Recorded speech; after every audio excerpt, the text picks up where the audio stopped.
Կայանբերդ ամրոց Կայանբերդը ի սկզբանե ամրոց Հաղպատասուրբ նշանի գտնվում է Լոռու մարզի Հաղպատ և Սանահին գյուղերի միջև երկու կիրճերի միացման տեղում Հրվանդանի վրա։ Համաձայն շինարարական արձանագրությունների բերդը կառուցվել է Հաղպատի վանքի առաջնորդ Հովհաննես եպիսկոպոսի կողմից 1233 թվականին Հաղպատի միաբանության համար։ Սկզբնական շրջանում այն կոչվել է ամրոց Հաղպատասուրբ նշանի, իսկ Կայան և Դսևանք անունները ավելի ուշ շրջանի են։ Ամրոցը մեր օրերում անվանում են նաև Ակնաբերդ, ամենայն հավանականությամբ Ակներ գյուղի մոտ գտնվելու պատճառով։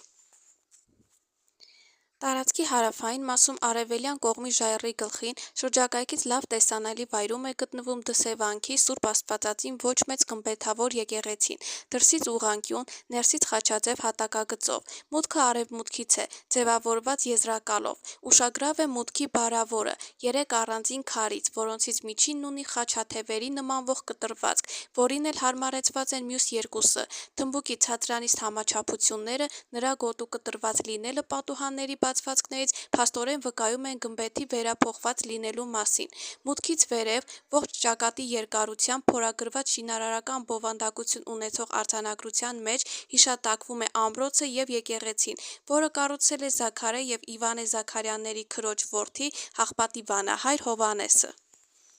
Երերույքի տաճար Երերույքի տաճարը վաղ քրիստոնեական կառույց է, հիմնվել է 4-ից 5-րդ դարերում։ Ըստ որոշ տեղեկությունների տաճարը կառուցվել է հեթանոսական մեհյանի ավերակների վրա։ Այն գտնվում է Շիրակի մարզի Ախուրյան գետի ձախ ափին Անիպեմզա գյուղում։ Անի մայրաքաղաքից գտնվում է 5 կիլոմետր հեռավորության վրա։ Երերույքի տաճարն իր ճարտարապետական կառուցողական հորինվածքով իրապես եզակի կառույց է Հայաստանում։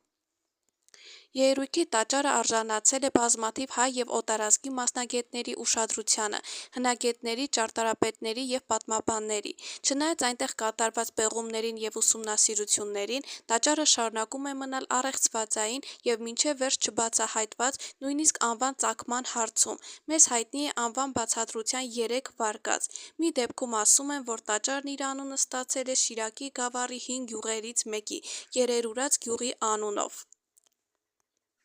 Հնագետ Մառը իր աշխատություններից մեկում նշում է, որ տվյալ վայրում եղել են վայրի այծեր և մատաղ անելու ավանդույթի պատճառով տաճարն անունը ստացել է Երե որս բառից։ Անվան մյուս բացատրությունը հետևում է տաճարի ճարտարապետությունից։ Այն ունեցել է 6 հսկա սյուներ, որոնց հորինվածքի պատճառով հեռավորության վրա թվացել է, թե տաճարը երերվում է, տատանվում է, և այդ պատճառով տաճարն անվանել են Երերույք։ Նույնիսկ անվան հետ կապված տարբեր վարկածներն են փաստում տաճարի եզակի ամբողջովին չբացահայտված լինելու մասին։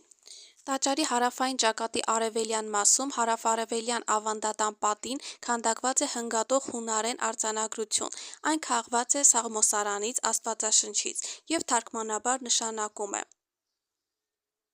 «Սրբությունը վայել է քո տանը, ով Տեր Հավիտյան»։ Նմանատիպ սաղմոսային մեջբերումներ հաճախ էին արվում վաղ քրիստոնեական տաճարների օծման ժամանակ։